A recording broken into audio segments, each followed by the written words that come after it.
తాగడానికి వీరు లేకుండా అక్కడ చేపల వేటకు కూడా ఇబ్బంది. ఎమ్మెల్సీ కుడుపూడి సూర్యనారాయణరావు ఇప్పటికైనా దళితులపై విషం గక్కడం మానుకోవాలని ఆ సంఘాల నాయకులు ఆగ్రహం వ్యక్తం చేశారు. ఒక ప్రజాప్రతినిధిగా అన్ని వర్గాలను సమానంగా చూసే బాధ్యత మరవకుండా నడుచుకోవాలని దళిత సంఘాలు హితవు పలికాయి. ఇవ్వని తీర్పుని ఇచ్చారని తప్పుడు ప్రచారం చేస్తూ కోనసీమ అల్లర్లలో దోషులను విడుదల చేయాలనడం సిగ్గుచేటని అన్నారు. సూర్యనారాయణరావు చేసిన వ్యాఖ్యలపై తప్పుడు ప్రచారంపై చర్యలు తీసుకోవాలని కలెక్టర్కు ఫిర్యాదు చేశారు.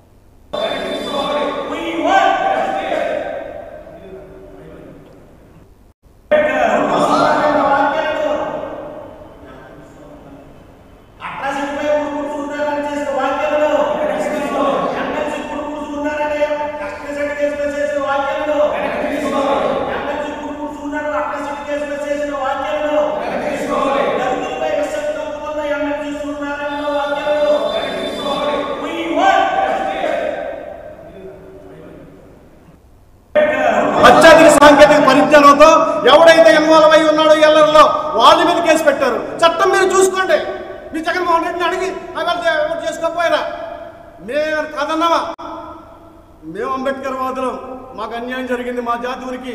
అదే కనుక మీకేదన్నా అన్యాయం జరుగుంటే, అదే కనుక మా ఎస్సీలు కనుక ఏదన్నా ఇక్కడ ఏదైనా ఇబ్బంది కలుగుంటే ఇప్పటికి మీరు ఏం చేసి ఉండేదో సమాజానికి మాకు తెలుసు. ఇప్పటికే కూడా మేము ప్రేమిస్తూ ఉన్నాం.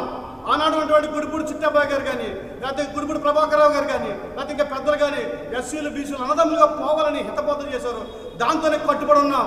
మేము ఇంకా దళిత గ్రామాల్లో అనేక సకాలైనటువంటి పల్లెటూరులో కూడా చెట్టుబద్దులతో మేము ఎంతో అండగా నిలబడి ఉన్నాం. మేము దయచేసి మీరు ఈ సౌకర్య ప్రసంగాలు చేసి లేనటువంటి అంశాలని బయట కుదిరి కవింపు చర్యలు చేసి రేపు పొద్దున్న ఏదన్నా ఈ కోనసీమలో అల్లరి జరిగితే ప్రధాన ముద్దాయి మీరే అవుతారు. దానికి బాధ్యత మీరే తెచ్చుకోవాలి. తగిన మూల్యం మీరు చెల్లించుకుంటుంటుంది. ఇప్పటికైనా ఇటువంటి ఒంటెందు పోకుండా మారుకొని ఎస్సీలు బీసీలు సమాజంలో ఉన్నటువంటి బడుగు బలహీన వర్గాల వలన బడుగు బలహీన వర్గాలకి నాయకుడు అయి ఉండి ఇదా మీరు డివైడ్ అండ్ రూల్ పాలసీ, ఇదా మీరు చేసేటువంటి, ఇదా మీరు సమాజానికి ఇచ్చే సందేశం మేము తేలిగా ఖండిస్తా ఉన్నాం.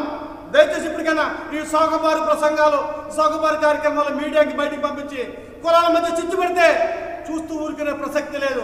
మీరు రాజకీయంగా ఉంటే ఉండదు. రాజకీయంగా ఎస్సీ ఓట్లు అక్కలైతే మీరు, మాల ఓట్లు అక్కలైతే మీరు, రేపు స్థానిక సంస్థల ఎలక్షన్ జరిగితే ఓట్లు దీనికి సమాధానం ఏం చెప్పాలి?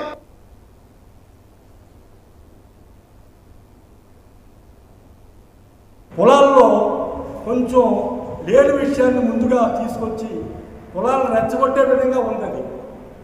ఆ విధమైన మీలాంటి వాళ్ళు పెద్దవాళ్ళు మాట్లాడటం కరెక్ట్ కాదు నా ఉద్దేశ ప్రకారం.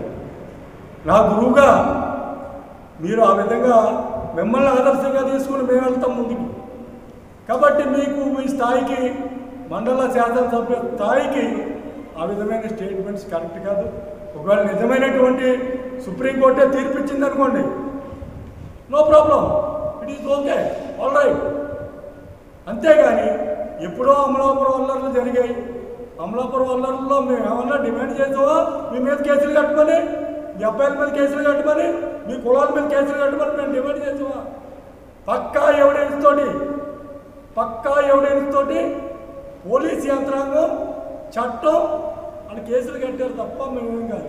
దానిలో హైకోర్టులో పిల్లు కూడా వేసాను నేను. నా పేరుని ఎందుకు వేసాను తెలుసా? అంబేద్కర్ వాదులు మేము. అంబేద్కర్ అంటే ఏదో రాజకీయ పరంగా కేసులు ఎత్తేసి జీవో ఇచ్చేసారనే అపోహతోటి అందరూ కూడా, పెద్దలందరూ కూడా ఆలోచించుకుని న్యాయ వ్యవస్థ ఉనికిని కాపాడాలి. అనంతపురం జిల్లాలోని రాయదుర్గంలో